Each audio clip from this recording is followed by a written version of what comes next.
vamos dizer que as coisas aconteçam do pior jeito e o Trump tenha sucesso em deixar a Rússia mais à vontade, ainda que não intencionalmente.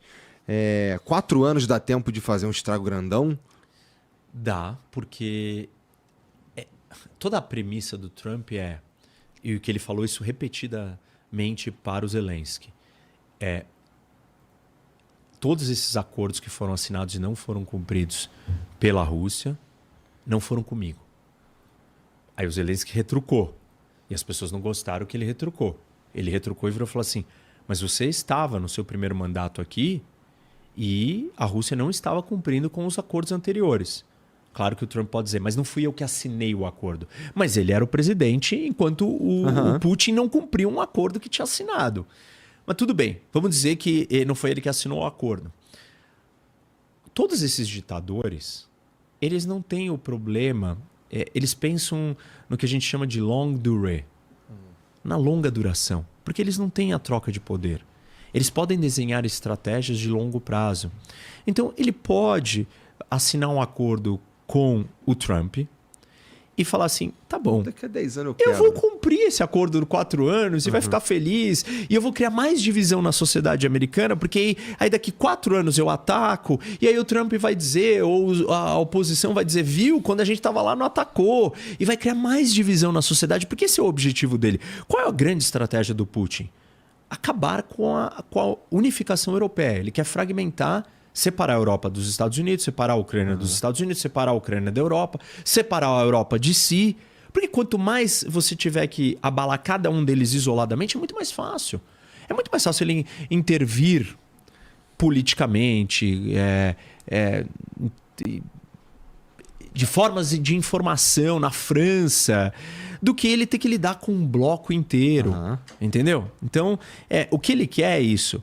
E para ele, se ele criar uma situação agora e ele fizer um acordo com o Trump, pode ser que ele cumpra o acordo. E eu acho que ele cumpriria o acordo durante 4 anos. Ali no começo. Mas o ponto não é esse. Ele não está jogando com a mesma janela de tempo. Ele joga um jogo diferente. É difícil, né? Porque assim, tá todo mundo jogando um jogo e ele tá jogando o jogo particular dele, que é mais ou menos... Ele é parecido com o jogo que tá todo mundo jogando.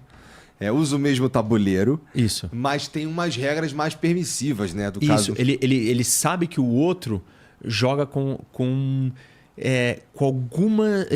o outro tem que respeitar umas regras que ele não tem que respeitar. Então ele tem algumas vantagens nisso, entendeu? Tipo, os Estados Unidos é uma democracia, vai ter eleição daqui 4 anos, vai ter eleição daqui 2 anos, o Congresso pode mudar ou não, mas se mudar, o que vai acontecer? Muda o equilíbrio de poder do que o Trump pode fazer. Na democracia, existe polarização. Na Rússia e na China não tem polarização, no Irã não tem polarização. Ninguém fala nada, entendeu? Ninguém pode falar nada, é só a vontade de um imposta. Então só tem divisão, ruptura de identidade nacional, de nação, de sociedade em democracia. Então ele tem outras armas que o Ocidente não tem, que as democracias não têm. Do mesmo jeito que o Ocidente também tem armas que ele não tem.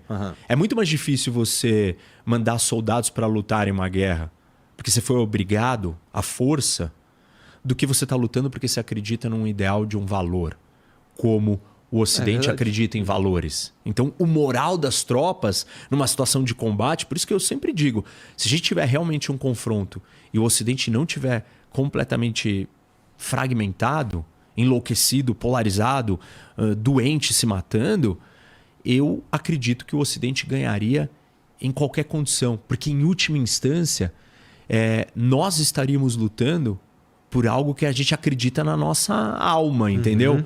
Que é os ucranianos lutando pela casa deles, pela família deles, pela terra deles, e os russos... estão segurando a onda. Né? Isso, exatamente. Então, enfim, eu não acho que dá para dizer só o que as pessoas estão falando assim.